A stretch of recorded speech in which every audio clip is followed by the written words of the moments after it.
Goeiemôre broers en susters.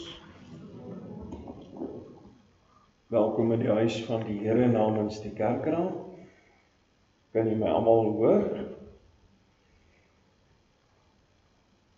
Die afkondigings vanoggend is begeleiding Hester van der Walt. Ons erediens is vanoggend weer ook in hierdie lydenstyd uit Romeine hoofstuk 3 en ons nooi graag die vroue aksie nooi uit vir 'n koppie koffie of tee of verversings na die erediens in die groot saal. Besoekers is hartlik welkom. Verjaarsdae hierdie week, 13 April Marius Kemp en 15 April Isabel Nienaber en Okkie van der Walt. Verbondsonderrig, voordat ons daarby kom, daarom baie geluk aan hierdie persone wat verjaar. Mag dit 'n pragtige dag en 'n baie geseënde jaar wees vir u. En mag u belewe die Here se teenwoordigheid elke dag. Verbondsonderrig, opening in die belydensklas. Netjie van der Meulen word vandag bevestig as die diaken in wijk 3. Baie geluk Netjie. Mag die Here jou arbeidsvreugde gee.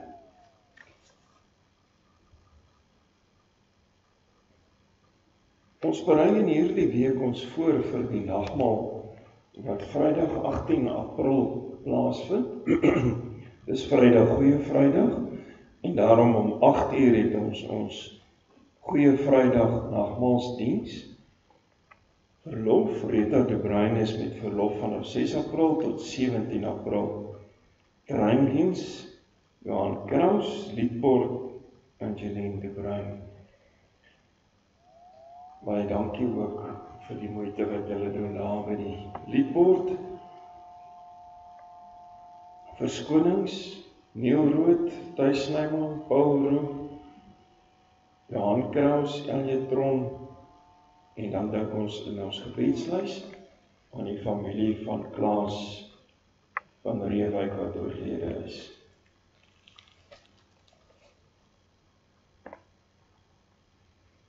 Kom ons word stil voor die Here en dan begin ons hierdie erediens in sy naam.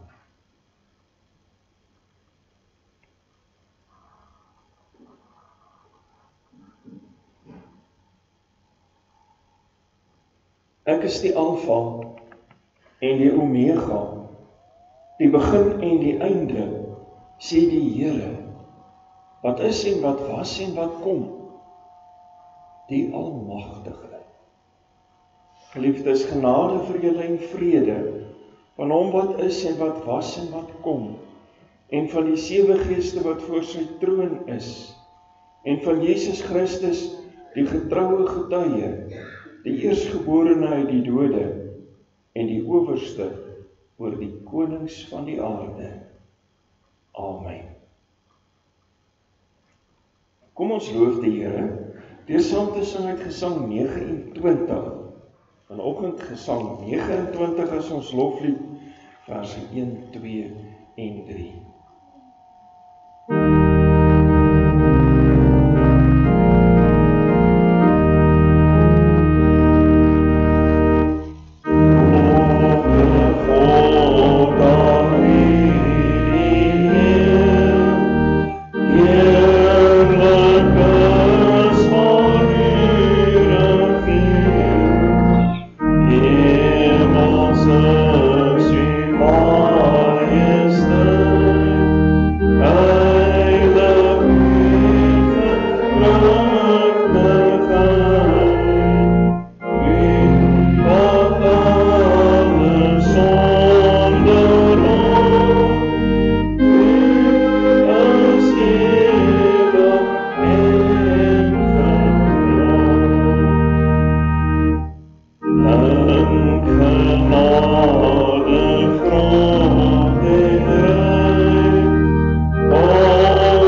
sy seun ons vloek gedra het,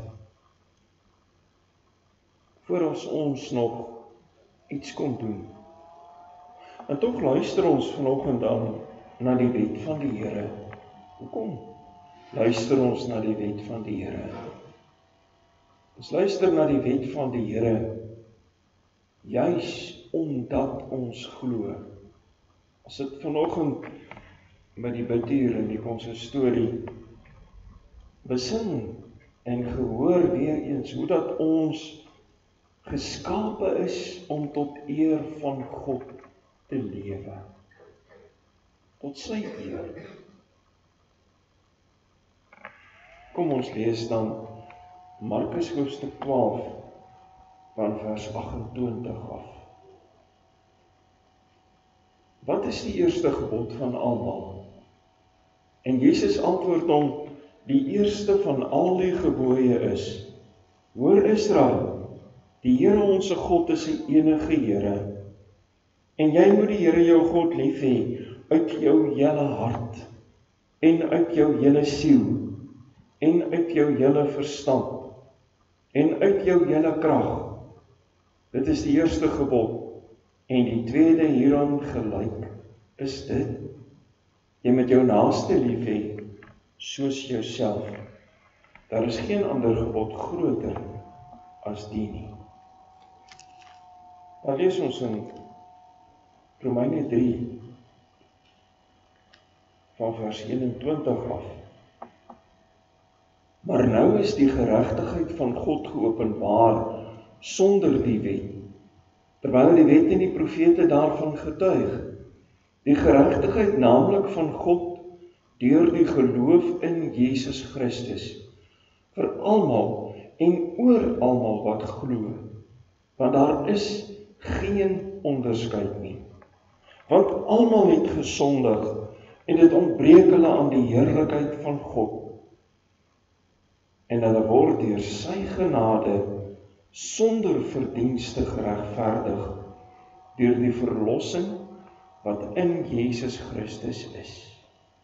Hom het God voorgestel in sy bloed as 'n versoening deur die geloof om sy geregtigheid te bewys deurdat hy die sondes ongestraf laat bly het wat tevore gedoen is onder die verdraagsaamheid van God om sy geregtigheid te toon in die teenwoordige tyd sodat hy self regverdig kan wees en regverdig maak wie uit die geloof in Jesus is.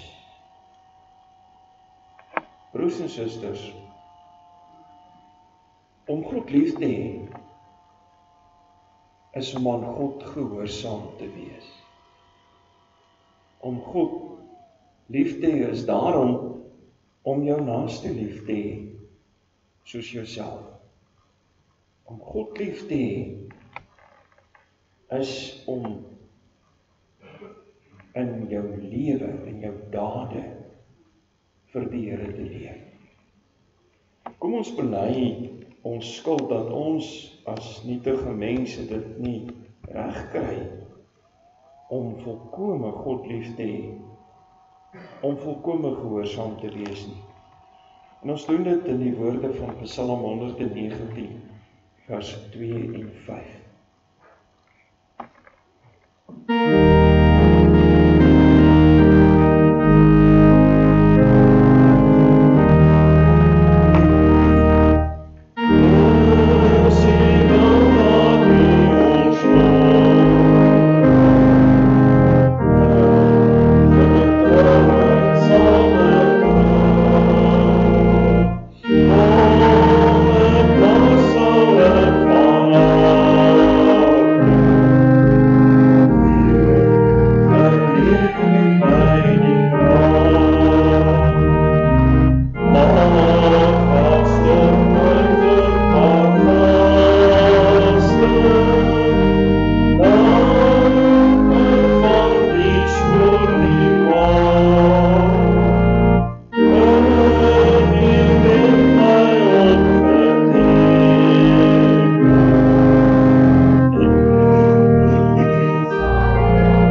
enigste verlosser, Jesus Christus, verkondig die woord, die vergifnis van sonde. Maar aan elkeen wat in die sonde volhard en die genade verwerp, verkondig die woord van God, dat die toorn en die straf van die Here op hom sal bely, solank hy in die sonde bly lewe. Efesiërs 2 vers 8 sê, want uit genade is julle gered deur geloof, en dit nie uit julle self nie. Dit is die gawe van God. As mense wat dit glo, kom ons bely ons geloof in ons harte saam in die woorde van die 12 artikels. Ek glo in God die Vader, die Almagtige, die Skepper van die hemel en die aarde, en in Jesus Christus, sy eniggebore Seun, ons Here, wat ontvang is van die Heilige Gees, gebore is uit die maagd Maria, wat gelei het onder Pontius Pilatus, gekruisig gestorwe en begrawe is, en ter helle neergedaal het, wat op die 3de dag weer opgestaan het uit die dode, wat opgevaar het na die hemel, en sit aan die regterhand van God, die Almagtige Vader, van waar hy sal kom om te oordeel die lewende en die dode. Ek glo in die Heilige Gees. Ek glo aan 'n heilige algemene Christelike kerk, die gemeenskap van die heiliges, die vergewing van sondes, die opstanding van die vlees en 'n ewige lewe. Amen. Kom ons sing as bevestiging van ons geloof, Gesang 186, verse 1, 4 en 5.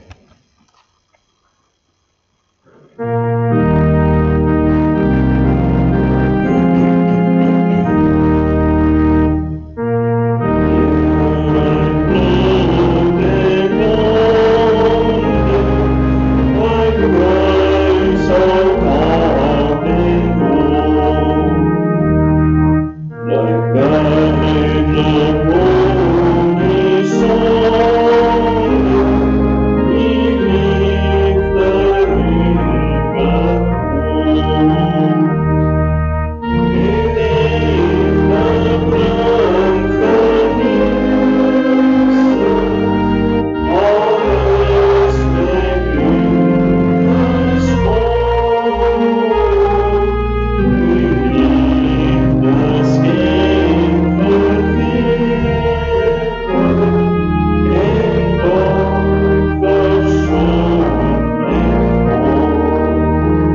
liefdevolle Vader, almagtige, regverdige God, ons aanbid U. Ons loof U vir die redding deur Jesus Christus, U Seun, vir ons verdien. Dankie dat ons in hierdie lydenstyd weer kon stil staan by dit wat vir ons gedoen is, sodat ons die lewe kan hê. Maar ons in hierdie week ons gaan voorberei vir die nagmaal op 'n besondere manier. Vra ons dat U deur U Gees en deur U woord vanoggend met ons sal praat, dat U deur hierdie hele week ons bewuslik naby sal wees, sodat ons U woord kan verkondig, ook deur ons lewens. Ons bid dit in die naam van Jesus Christus. Amen. Ons lees hier die woord van die Here, Romeine hoofstuk 3, Romeine 3, vanaf vers 21. Ons het net nou dit in die 53 vertaling gelees, en daarom lees ons dit nou in die 2020 vertaling, Romeine 3, vers 21. Terwyl jy dit opsoek, hier in die week, vra iemand weer vir my, moet 'n mens jou oë toemaak, tydens die seën, of die voting, of die seëngroet? En die antwoord is, nee, nie noodwendig nie. 'n Mens mag maar die wêreld in die oë kyk. 'n Mens mag veral maar kyk hoe jy geseën word.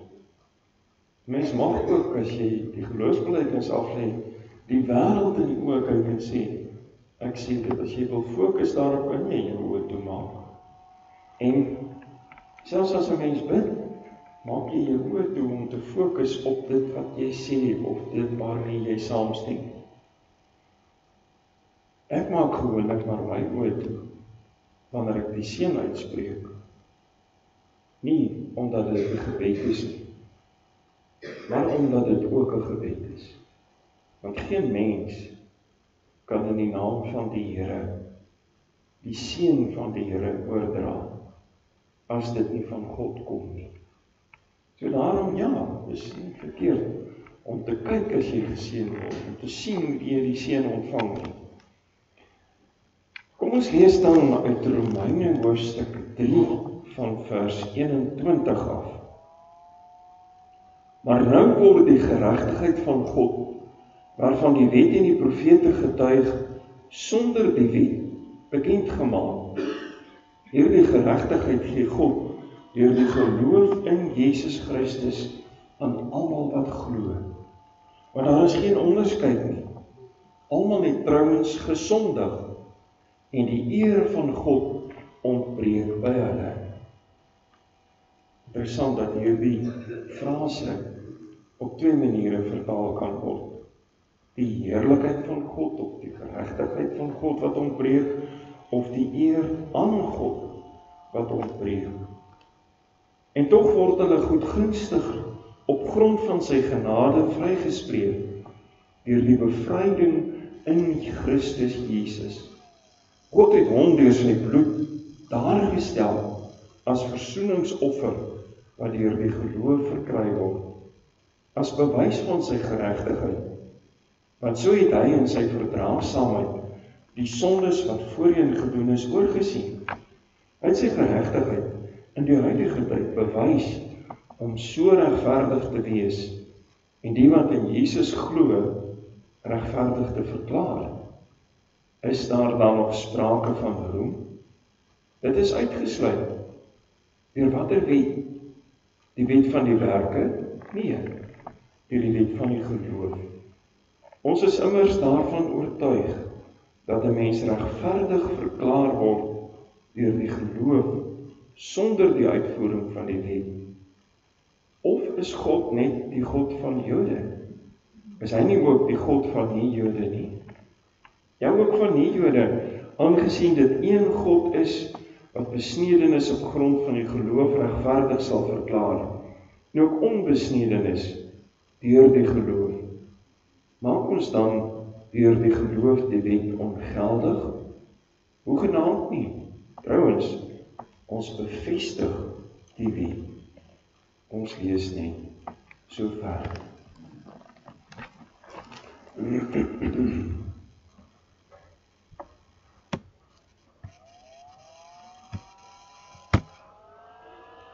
Ek het vanoggend 2 vrywilligers nodig. Wie van die kinders is bereid om God vorentoe te kom? 2. Daar is ook 'n rede om vorentoe te kom.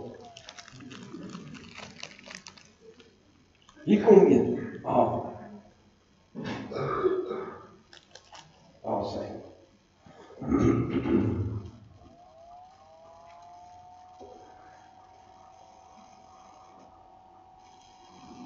Maak gou julle hande toe. Jy mag nie jou hand oopmaak nie. Jy moet jou hand toemaak, né?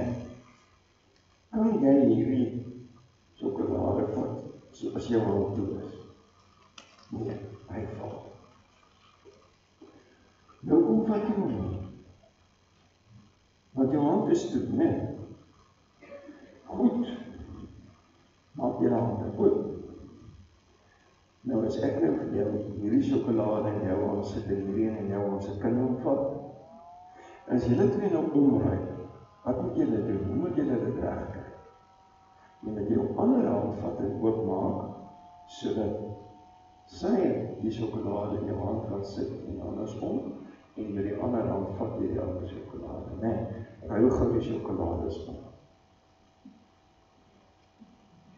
Daar sy. Nou, julle kan nou maar besluit wie wat die een wil nou, dan kan julle gaan sit. Wat het ons geleer vandag? Jy kan nie met 'n toehand iets vat nie, iets ontvang nie. En as jy iets ruil, dan kan jy nie regtig op 2 vat nie. Jy moet omruil, né? So met die een hand moet jy laat los, en met die ander hand moet jy vat. Moet jy jou hand uithou om te ontvang. Iets hiervan gaan ons vanoggend ook weer by stil staan in die woord van die Here. En dit is so belangrik dat ons vandag net weer sal besin dat ons die genade van die Here net met leë hande kan ontvang. As ons nog ons hand vol wet hou, nog die wet van die Here in ons hand het, en ons wil daarmee gered word, kan ons nie sy redding vat nie. Ons moet ons hand oopmaak. Ons dink die afgelope paar weke aan wat die Here Jesus gelei het, en ons het die Heidelbergskatekismes vraag 37 in hierdie lydensreeks gebruik, wat vra, wat verstaan jy onder die woordjie gelei? Dat hy aan liggaam en siel die ganse tyd van sy lewe op aarde, maar veral aan die eind van sy lewe, die toorn van God en die sonde van die ganse menslike geslag gedra het, sodat hy met sy lyding as die enige soenoffer ons liggaam en ons siel van die ewige verdoemenis sou verlos en vir ons die genade van God, geregtigheid en ewige lewe sou verwerf. Eintlik sê dit maar net, God het 'n ruiltransaksie aangegaan. Hy het vir Jesus Christus ons lyding gegee, ons sondestraf, en het Jesus Christus se verdienste, sy regverdigheid vir ons gegee. En ons kan dit alleen kry as ons dit met leë hande, oop hande vat. In die eerste plek, elkeen van ons verdien God se straf. Die woord van God praat in die vorige deel van Romeine oor die sonde waarvan ek en jy nie kan wegkom nie. Ons word ook in verse 23 en 24 mooi duidelik gemaak daar geen mens is wat nie sonde doen. Niemand nie. Nie een van ons wat hier sit. Nie enige mens deur die eeue, behalwe die mens Jesus Christus, is of was sondeloos of kan sondeloos wees nie. Of jy nou Jood of Griek is, Engelsman of Afrikaner, of 'n Skot of 'n wat ook al. Geen mens kan het reg kry om die sonde heeltemal te wen nie. En daarom moet God nou elke mens kom straf. Want God is regverdig en hy het voor die sondeval, voor die sondeval vir die mens gesê, die straf op die sonde is die dood. Moenie sonde doen. Die straf op die sonde is die dood. En toe sondig die mens. En nou het alle mense deur die eeue hierdie sonde straf moes kry. Almal het na die liggaam dood gegaan. Maar God het as te ware die straf bymekaar gemaak. En hy het dit as ware op Jesus se rekening gesit. Sodat deur die eeue tot Jesus Christus gekom het, daardie sondestraf van die ewige dood nie toegepas is nie. Omdat God dan regverdig is en die sonde moes straf, het hy dit gedoen in Jesus Christus. Vers 23, net weer eens sê, hoeveel mense is daar wat nie sonde doen nie? Nie een nie. Niemand kan dus reg kry om God te eer, of te dien, of te gehoorsaam, soos wat hy verdien nie. Niemand het dus die geregtigheid van God nie. Nou wat is geregtigheid? Die eienskap van geregtigheid is God se eienskap van regverdig te wees en regverdig te doen. God kan nie anders nie. Hy kan nie anders as om regverdig te wees en te doen. En daarom kon hy nie die sonde laat verbygaan nie. Daarom kon hy nie sê, ag ons los maar die sonde. Soos mense vandag baie keer verkondig. Mense sê ons vandag maklik, God sal my verstaan. Ek en God het 'n ooreenkoms, hy sal my verstaan. Ons kan nie dink dat God die sonde sommer net sal los nie. Want sy geregtigheid, sy regverdigheid eis van homself om regverdig te wees. Om die sonde te straf, te doen wat reg is. En daardie eienskap kort by ons almal, sien ons in vers 23. En in vers 21 en 22 sien ons, hoe kry ons dit? Hoe kry ons hierdie eienskap wat ons kort? Net op een manier. Deur te glo in Jesus Christus. Dis al manier om gered te word. God gee dan die straf op ons sonde vir Jesus Christus. En hy gee vir ons die vryspraak. Ons moet eintlik ons straf en Jesus se onskuld met mekaar ruil. En dit is hoekom ons gered kan word. In die tweede plek, Jesus Christus kry ons straf van God. Vanaf die Ou Testamentiese tyd moes mense dus al met die ewige dood gestraf gewees het. Maar God het dit laat ophou. Soos ons net nou gesê het, opgesit as het ware op Jesus se rekening. Dat dit maar oploop en bykom en bykom en bykom en bykom. En al die straf op die sonde van al die mense, van die skepping af, van Adam en Eva af, tot op Jesus Christus. Al daardie sonde straf is op hom gegooi. En al die straf op die sonde van Jesus Christus en verder, tot die dag van die wederkoms, is op Jesus Christus gegooi. En hy moes al daardie straf gekonsentreerd in daardie paar ure dra. En hy moes uitroep, my God, waarom het U my verlaat? Want die ewige dood is om sonder God te wees. En Jesus moes daardie straf dra. Vers 25, wat dus praat van die sonde wat tydelik oorgesien is. Praat nie van God wat dan maar God sonder net die sonde laat verbygaan. Sommige maar net dit vryspreek nie. Nee. Dis die sonde wat omgeruil is vir die vryspraak van Jesus Christus.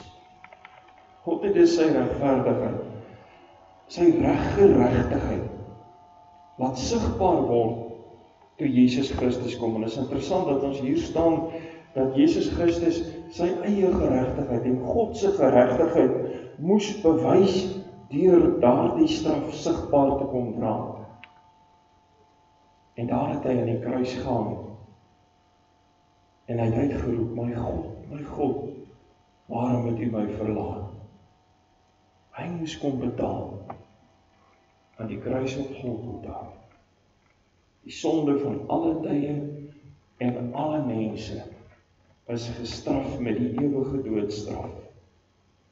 Die helse Godverlatenheid.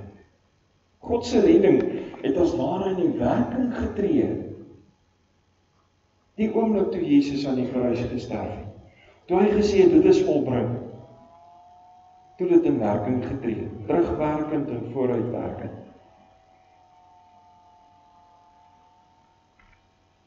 Ons kry in die derde plek Jesus Christus sy regverdigheid. God se genade is deel van God se geregtigheid. Hy laat reg geskied aan die mense wat dit nodig is. Om dus redding te gee aan ons wat die behoefte het, wat die tekort het aan redding, is deel van God se geregtigheid. Sy geregtigheid is nie net straffend nie. Dis ook genade. En daarom kom gee hy vir ons die redding, want dit moes regverdig verdien gewees het.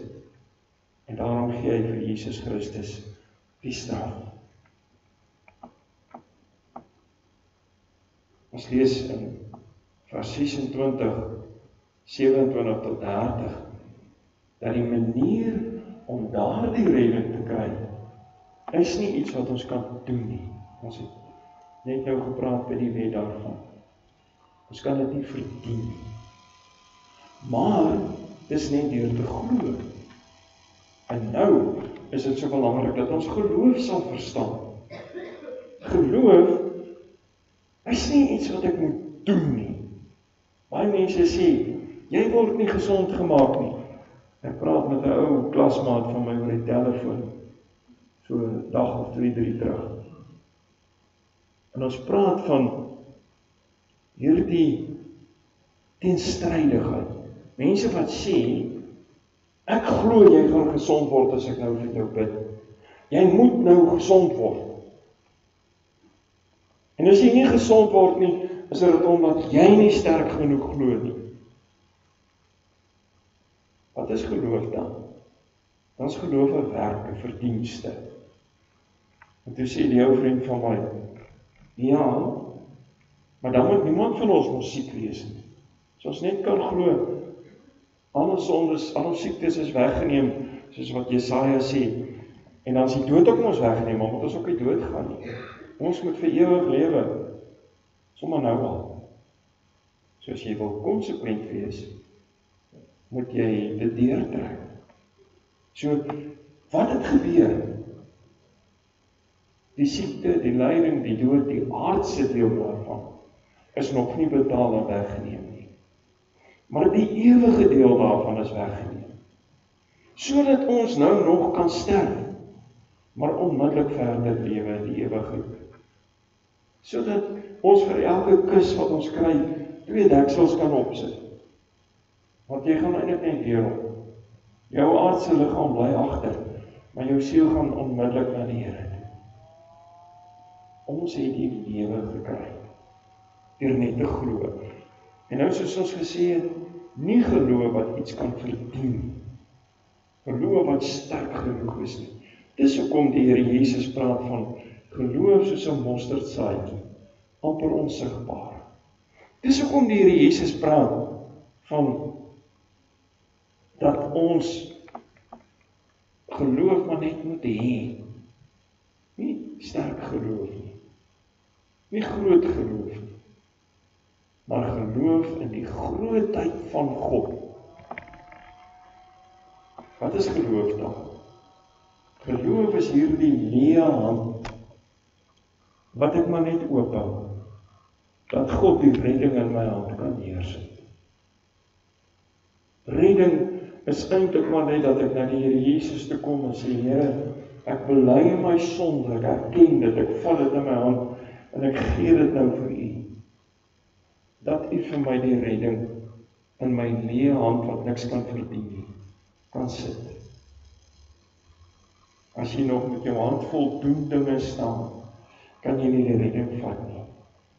Alleen as jy met oop leë hande staan, kan God die redding uit sy genade in ons hande sit.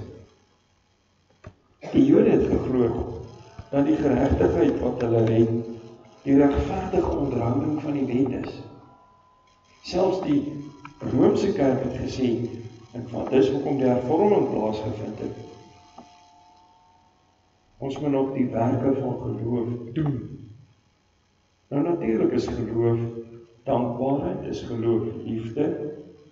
Geloof het sekere kenmerke, maar geloof is nie iets wat ek moet eers lewer, gee, bereik, regkry, voordat ek gered word nie. Dis iets wat plaasvind nadat ek die redding, terwyl ek die redding ontvang. Alleen deur die verdienste van Jesus Christus word ons gered. En dan is dit waar sê vers 31, dat die wet nou tot sy reg sal kom. Want dit is nou in my hart geskryf. Dit is nou deur God in my geplant.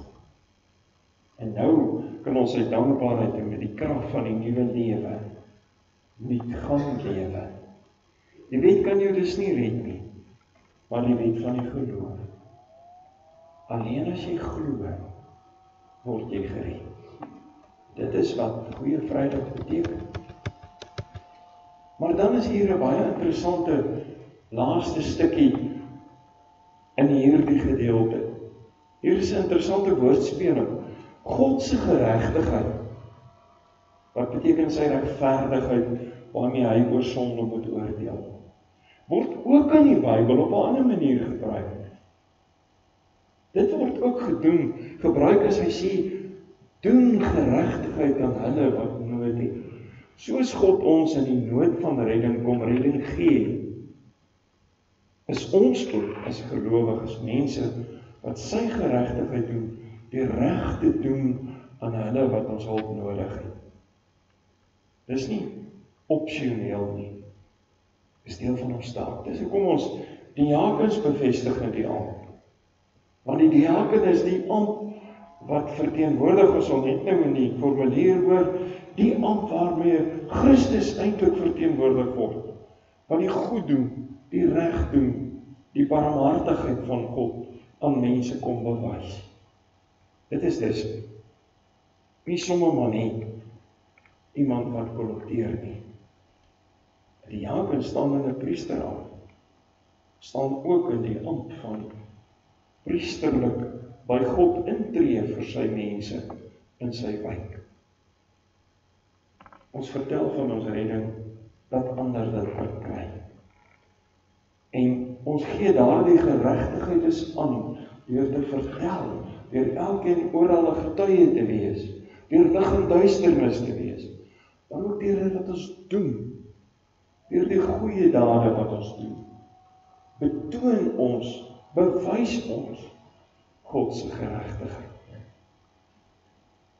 As ons God se geregtigheid beleef het, sal ons dit aangee, sal ons dit toepas. Kom ons vat saam broer, suster, seun, dogter, elkeen van ons verdien God se ewige straf op die sonde. Elkeen. Want niemand van ons kan dit reg kry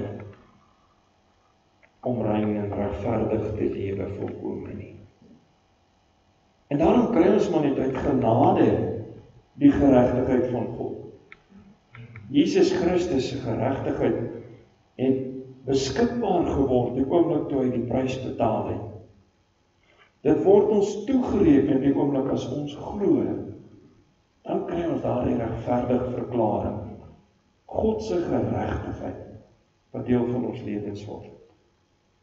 Ons glo dus van Christus dat hy aan liggaam en siel die ganse tyd van sy lewe op aarde, maar veral aan die eind van sy lewe, die toorn van God teen die sonde van die ganse menslike geslag gedra het, sodat hy met sy lyding as die enigste soenoffer ons liggaam en ons siel van die ewige verdoemenis sou verlos. En hoor mooi, en vir ons die genade van God, die geregtigheid en die ewige lewe sou verwerf. En jy al hierdie geskenk van redding vir jouself gevat. Jy al jou sonde las en alles wat jy probeer doen, weggegee vir Christus. En met 'n leë hand sy redding vir jouself gevat. Vrydag is nagmaal. Goeie Vrydag. Die teken van ons redding. Maak gereed daarvoor. Kom ons bid saam. Hemelse Vader, dankie dat ons u geregtigheid kon sien in u werk met Jesus Christus. Dat ons ook u geregtigheid kon beleef in u werk met ons. Dat ons dan om daardie geregtigheid te gaan uitlewe. Ons bid dit om Jesus wil. Amen. Ons lees nou die formulier vir die bevestiging van die diakens. Gemeente van die Here Jesus Christus. Volgens die Ou Testament het God sy verbondsvolk veral deur 3 ampte laat bedien, naamlik profeet, priester en koning. Die Here Christus het hierdie 3 ampte in homself verenig. Kragtens ons verbondenheid aan hom en gesalf met dieselfde Heilige Gees as hy, beklee elke Christen die ampt van gelowige as profeet, priester en koning. Uit die Nuwe Testament blyk dat God steeds sy verbondsvolk deur gelowiges laat bedien, wat veral op een van die 3 amptsterreine funksioneer, die leraar profeties, die diaken priesterlik en die ouderling koninklik. Sy doel daarmee is om die gelowiges toe te rus vir hulle dienswerk en om die gemeente as liggaam van Christus op te bou. Die vereistes vir die ampt. In die Bybel is dit duidelik dat 'n amptdraer bekend moet wees as iemand met 'n lewende geloof. Iemand met 'n begeerte om vir die Here te werk. Wat bekwaam is om te onderrig, wat ook gewillig is om daarvoor toegerus te word en wat die Heilige Skrif voortdurend ernstig ondersoek. Verder met 'n amptdraer onberispelik wees, 'n man van 1 vrou, nugter, ingetoe, fatsoenlik, gasvry en in alle opsigte betroubaar en met die Gees van God vervul. Geliefde broer, na ernstige gebed tot God is hy tot hierdie ampt verkies, aangesien daar geen wettige beswaar teen die leer en lewenswandel ingebring is nie, gaan ons nou voort om u in die ampt te bevestig. Ek vra dat Nietjie van der Meer vorentoe sal kom.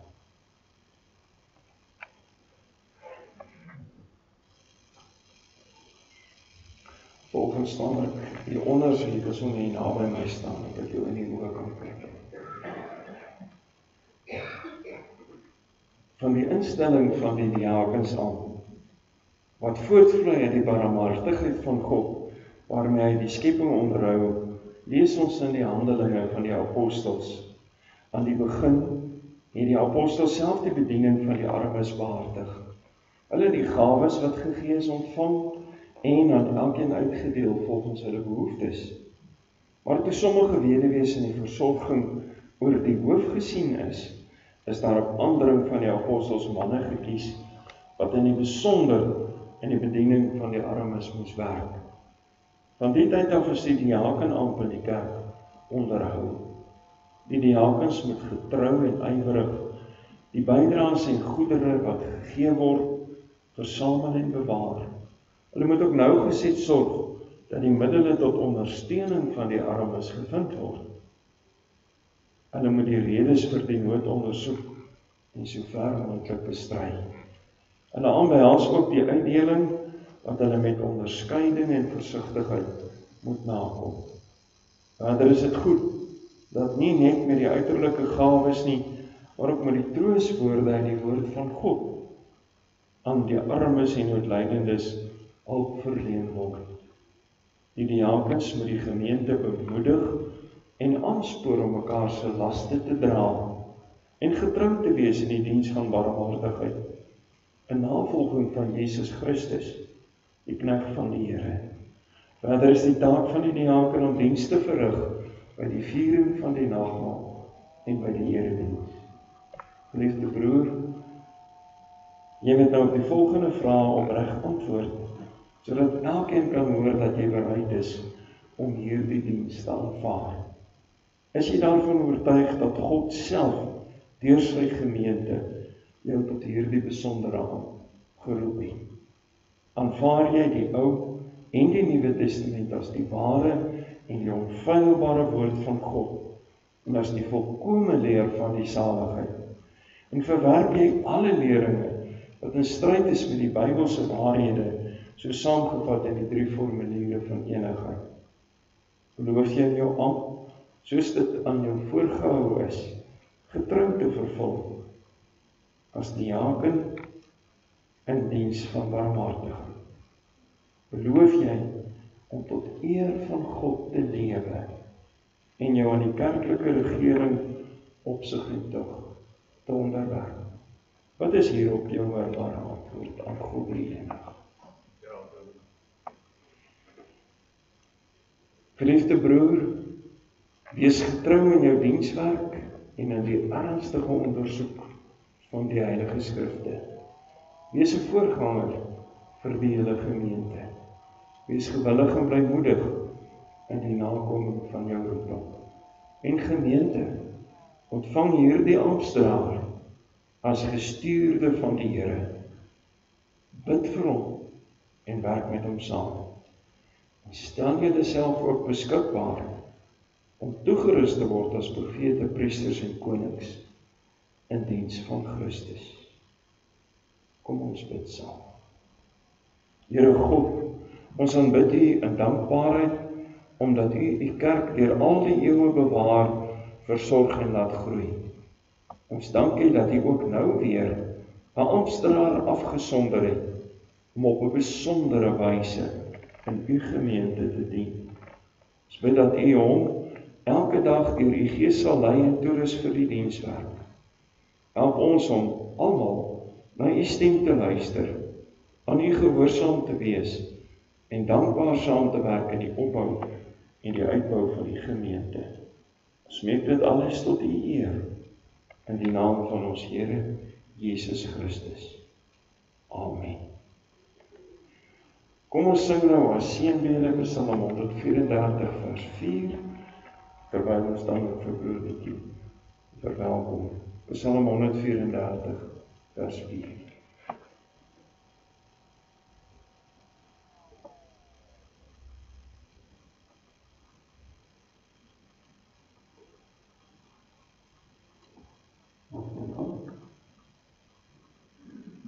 Dat hy geloof.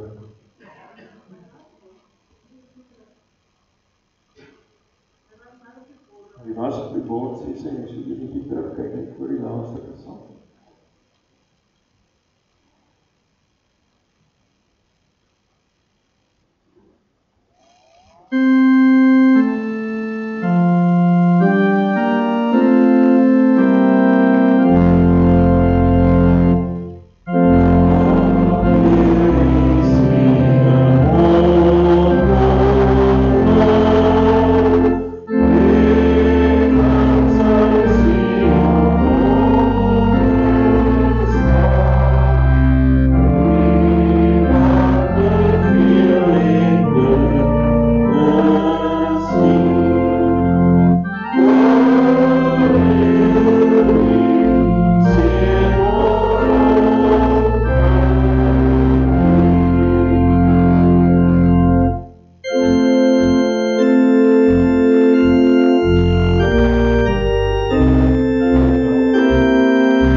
Jy het nou geleentheid om die Here te dien met die offergawes.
Die slotsing van die gemeente is Psalm 194, verse 1 tot 4.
sy vrede.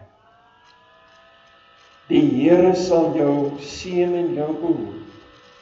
Die Here sal sy aangesig oor jou laat skyn en jou genadig wees. Die Here sal sy aangesig oor jou verhef en aan jou vrede gee. Amen.